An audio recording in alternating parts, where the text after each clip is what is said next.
So I think we're going to start on time so that we make sure we keep on track as far as we can. My name is Serge Radovcic. I'm the Chief Communications Officer at the RIPE NCC. I'd like to welcome you all to ENOG number 9. It's a fantastic turnout and it's great to see so many of you, especially the ones that have come from the region. Perhaps I can start by asking some of you, could you raise your hand if this is your very first ENOG meeting? Right up high so we get an idea in the room. Okay. And can I ask you to raise your hand if you've been previously to an ENOG meeting? Okay, so there's half of you probably that don't know if it's your first or if you've been there before. So we'll see if we can work that out by the end of the meeting, but not too bad so far. Okay.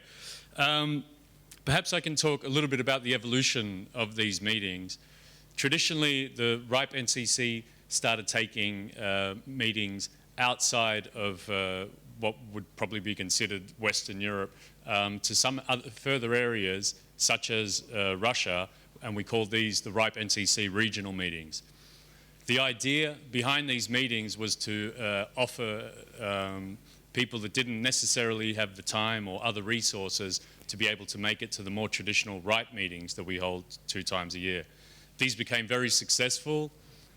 Community started to build within Russia and some of those surrounding countries.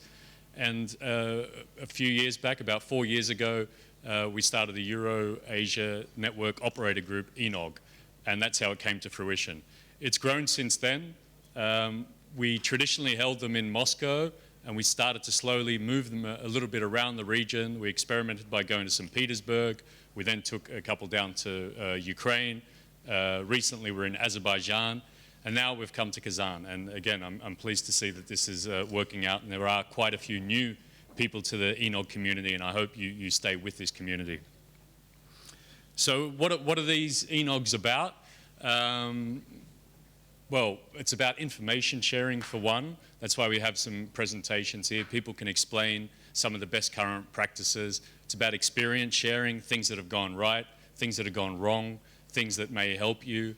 But we also hope to invoke a little bit of discussion, perhaps debate. If you agree or don't agree with some of the things that are being set up on stage, we're offering you time and the opportunity to come to the microphone and discuss that point. But another thing we do, and we leave a lot of time for, and we hope we can encourage, is networking. Networking between people that are from Kazan, networking from people that are around the broader region, and networking with people that aren't even from this country.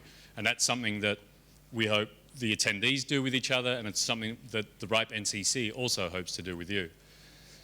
So in doing that, the RIPE NCC has put in quite a bit of resources for this meeting, and one of those resources is manpower. Perhaps I could ask the RIPE NCC staff that are in the room to please stand up for me. As you can see, you might not see a couple of people at the front. We have brought quite a crew. There's more of our staff outside as well. We've brought staff from all parts of our organisation.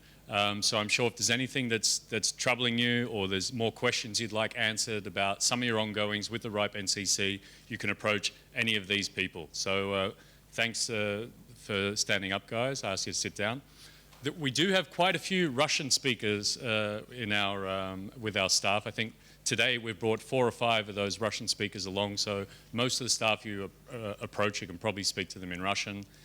If not, and there is something you'd like and you're having some trouble, we'd be glad to grab another staff member who does speak Russian and help translate an issue that you might not be getting across with one of our staff members, or one of the international guests that we have here as well. We do have quite a few international speakers and other international attendees that have decided to come along. So please do take advantage of that. Other than our staff, perhaps I didn't point him out, I could ask him to stand up again. Our Managing Director, Axel Pavlik, is also here. He did stand up, but I'll make him stand up again. Thank you for coming along, Axel. And to top it off, we have 2 other gentlemen that we brought along with us. Dmitry Burkov, I'm not sure if you can see him in the front. He's He's one of our executive board members. He's been on the executive board for quite some time, and he was just recently, a few weeks ago, re-elected for another 3-year term. So congratulations, Dimitri, and thank you for joining us.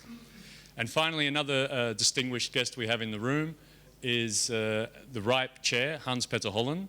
If I could ask Hans-Peter to stand up. There he is. He makes a conscious effort to get around to all of our regional meetings. So again, if you've got any interest or questions about the policy development process or other things that go on at RIPE, Hans-Peter Holland would be more than happy to talk to you about that. So thank you for coming along, Hans-Peter. Okay, so that's that.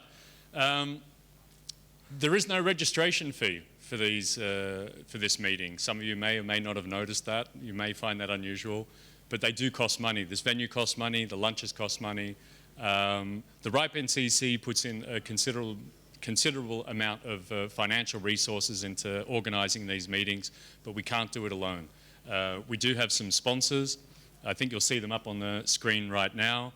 NetNode is our platinum sponsor, and TCI and ISOC have also been great sponsors and consistent sponsors in helping us organise these meetings. So I'd like you to take the opportunity to meet some of those people from those organisations. That they are part of our community and they do endeavour to keep it running along. Just a few points about housekeeping. You'll probably notice there's at least 4 microphones on each side of the room. Again, we want you to engage. We want you to discuss and ask questions, things that you don't understand or things you'd like answered from some of the experts that we have on stage in the coming 2 days. So please take your time, go to the microphone. You do need to go to the microphone if you have a question, because firstly, we have our translators in the back that need to translate it into one of the 2 languages we're translating in.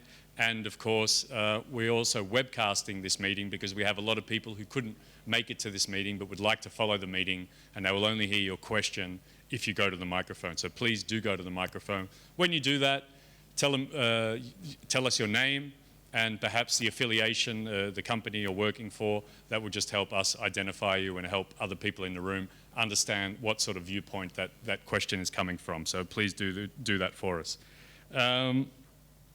Okay, I do have a few more things to say, but we have another special guest in the room. As we've come to Kazan, we've asked the Deputy Minister of Information and Communications of the Republic of Tatarstan, Mr. Timur Zaripov, to welcome you all and to give us a few words from him. So could I please welcome to the stage?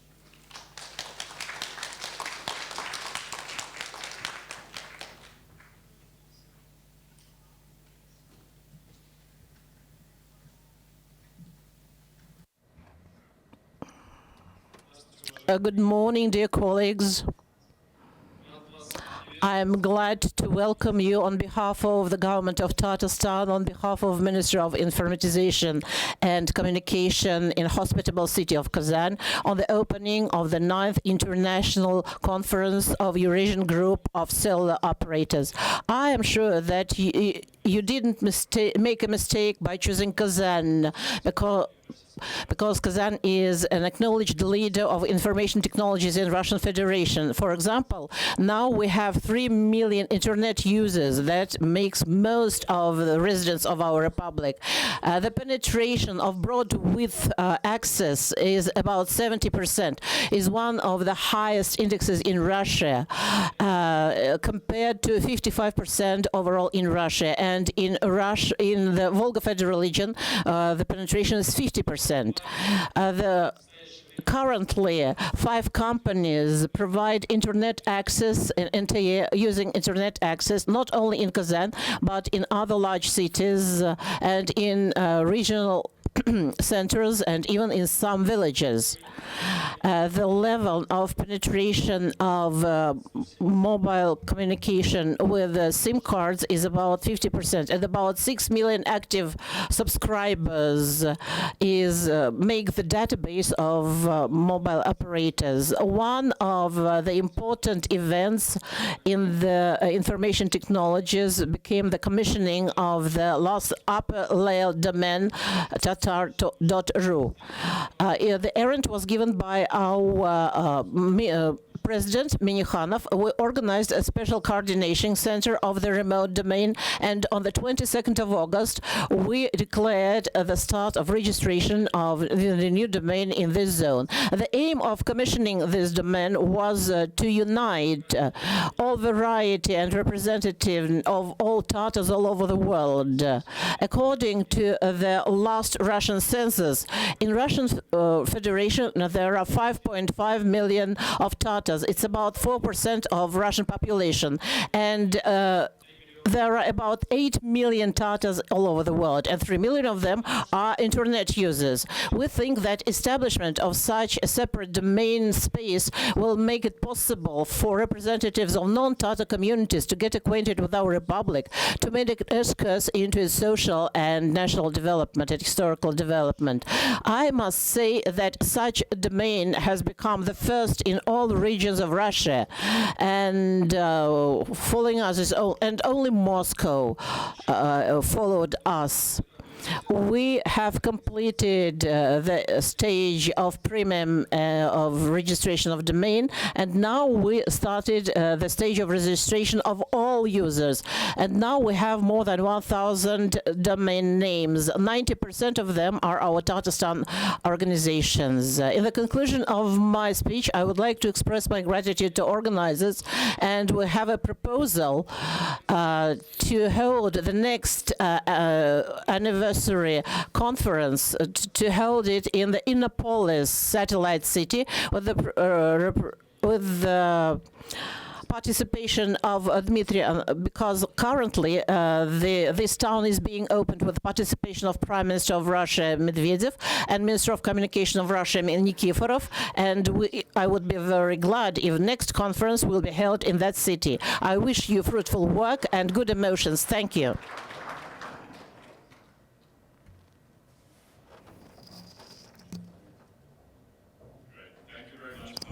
And we'll take your offer into consideration, and we'll put that into our planning and see how it goes. But thank you very much for the kind offer and the kind words that you gave to us. Okay, I talked a little earlier about the fact that these meetings are free to those that attend, and that is due to both the NCC and the sponsors, but we also have a local host. The local host helps us out with a lot of logistics that the NCC, sitting over in Amsterdam, can't easily do. They organize a lot of the venues and a lot of the background work that would be very difficult for us or very expensive for us. And they also make quite a considerable financial contribution. So I'd like to welcome to the stage the CEO of MSK-IX, and they also have an IX here in Kazan. I'm sure that Elena will probably brief you on some of the other things they get up to. So I'd like to welcome to the stage Elena Voronina of MSK-IX.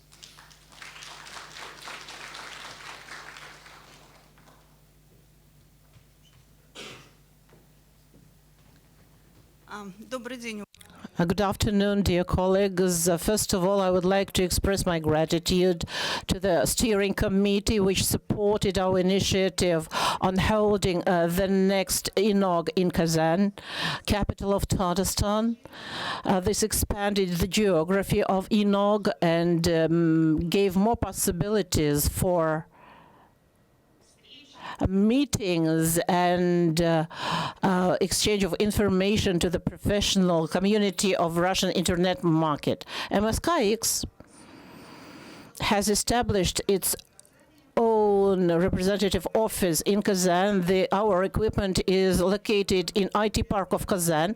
We deployed equipment for internet exchange traffic for Tata providers, and at the same time we deployed the node of domains .ru and rf.ru. Some time ago, we also deployed the equipment in IT Park for Venus network for domain .tata. We did that to increase accessibility for regional providers for DNS information. For us, this place is very important. We are always glad to come to Kazan and meet providers. Today we have a larger community which I would like to express good work, to desire good work, and to ENOG as a whole I would like to wish further expansion of geography so that we meet not only in Moscow, Amsterdam and St. Petersburg but also in other regions of Russia. Thank you.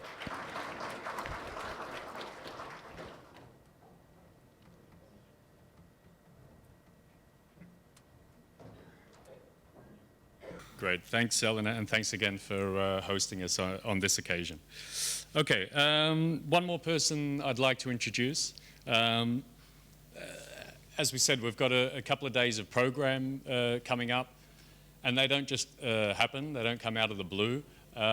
What we try and achieve is a good mix of both local content, regional content and international content for you. Hopefully things you haven't heard of before, things you aren't so aware of, and we'd like to bring some new ideas to you. So how do we get this together? Well, we have a program committee. They're made up of volunteers. I won't get into too much detail because I'll probably steal all of Sergey's content, but I'd like to welcome our chair of the ENOG program committee, Sergey Myasoedov, to the stage. So I'll leave it over to Sergey to explain what they get up to.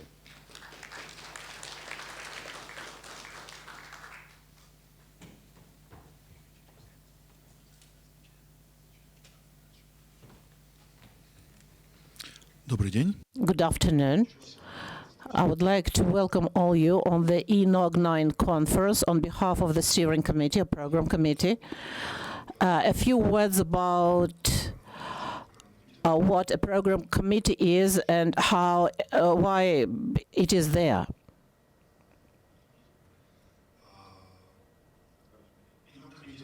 In program committee of ENOG works on the provisions that the conference is organized for network operators. Network operators are not just the operators for data transmission, but also hosting providers, channel operators, different service providers, and taking this into consideration, we make up our program. The program committee starts working from the first conference of ENOG in 2011 in Moscow. Before that, the conference were organized and were defined on the network, starting from the first conference in 2004 in Moscow. What would we like to achieve by working up our program? We would like to assemble network operators together, give them the platform for dialogue, for communication, to listen to regulators and to share our opinion, our experience. We try to talk about key internet technologies, about security, which is very important for us. We would like to speak about legal side of our activity of internet operators, about communicators with law enforcement bodies, sometimes with politicians, even though it is not the main priority when we are forming the program. We also like to listen and often listen to people from domain spheres and system administrators and similar technologies. We are always ready to speak about internet exchanges and similar technologies, peering and routing. Thus, program committee is formed from volunteers which are not paid at all for their work. It consists of 15 to 20 members, depending on the desire of the participants. It does not determine location and date of the conference. And everything the members of the program committee get is the red badge and possibility to moderate the conference. The work on program starts 3-5 months prior to the conference. What did we do since the last conference? We got involved in a bureaucratic work. We developed the agenda of the program committee, and we decided that we will not elect new members of the committee after each conference, but this will happen closer to the new year. Here we have the list of the program committee. Please stand up. If you want to listen something from us, please come up to any member of the committee, not to me.